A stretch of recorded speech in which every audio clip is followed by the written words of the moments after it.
We've set out to overthrow functioning constitutional democracies in over 20 countries. We manipulated elections in dozens of countries. We created standing armies and directed them to fight. We went after to organize ethnic minorities to encourage them to revolt. The first thing we did in Nicaragua was to go to the Mosquito Indians, who had never gotten along with the other people in Nicaragua very well, and give them more money than they had seen in the entirety of history, and arms and training and rationales and sanctuaries in Honduras, and sent them into Nicaragua to attack, kill, fight, rape, burn, pillage. And this is an insidious thing. Every society is torn with racial conflicts and conflicts with minorities. Think how violent our nation is. Think what if there were a superpower so big that we didn't dare even flat back or strike back at them, that were coming to our minorities with huge sums of money and arms and training people from our minority groups and sending them into the country to do open acts of violence. How we would rise up and the bloodbath that would ensue. And this has been a technique the CIA has used in Nicaragua, in Thailand, in Vietnam, in Laos, in the Congo, in Iran, Iraq with the Kurds, in different parts of the world. We created, trained, and funded death squads like the Treasury Police in El Salvador that are responsible for killing as many as 70,000 people, according to the count of the Catholic Church. And we've assassinated world leaders, including the United States President in 1963, and I'll get to that in more detail in just a moment. Getting back to the subject of democracy, since that's something that Bush and everyone is talking about right now, I remind you of Chile. In 1973, the CIA organized the overthrow of Salvador Allende, the democratically elected president of Chile. And he was killed in the process, and we killed General Schneider, who was the pro-U.S. defender of the Constitution there, in order to put the CIA's representative Pinochet in power. And Henry Kissinger's, when he was grilled by the Congress over this program, his rationale was, yes, the issues are much too important for the Chilean voters to be left to decide for themselves. Now, there was a long CIA destabilization and propaganda campaign against China. We were parachuting teams from Quemoy, Matsu, Tibet, Burma, Thailand to destabilize China with the propaganda campaign, the propaganda aimed at the United States as well as China and other parts of the world, until eventually we talked ourselves into the Korean War, in which 1 million people were, where we fought China in Korea and 1 million people were killed. There was a long CIA destabilization and propaganda campaign against Vietnam until we talked ourselves into going into Vietnam to fight, and 2 million people were killed. Again, read for yourselves. Read Bill Blum's book, The CIA, A Forgotten History. Read Portrait of a Cold Warrior by Joseph Burkholder Smith, who was a CIA case officer in Southeast Asia.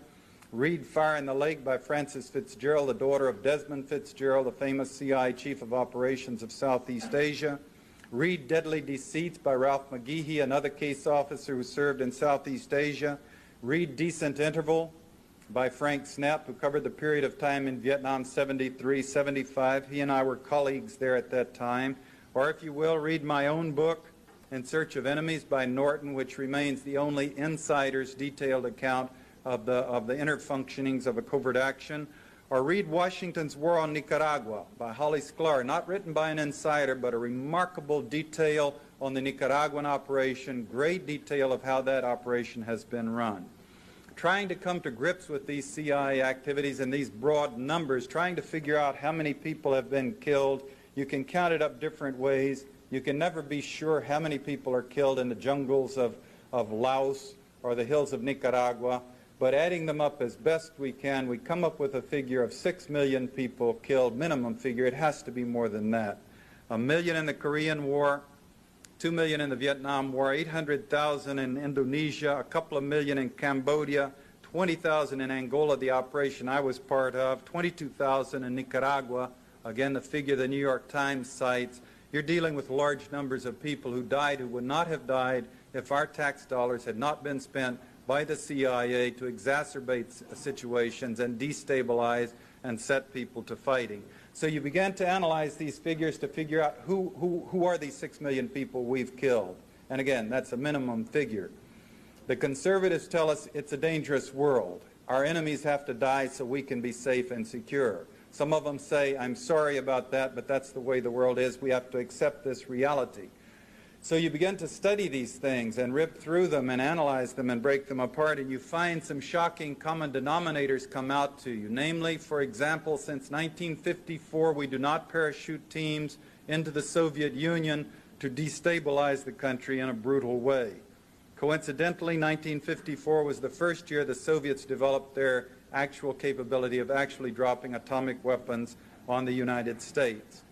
For other reasons, we don't do these things in England, France, Sweden, Norway, Belgium, Switzerland, etc. These things are all done in countries of the third world where the governments don't have the power to force the United States to stop destabilizing the country and brutalizing their people.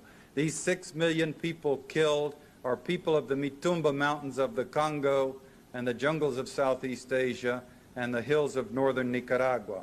Conspicuously, they're people who don't have ICBMs or armies or navies.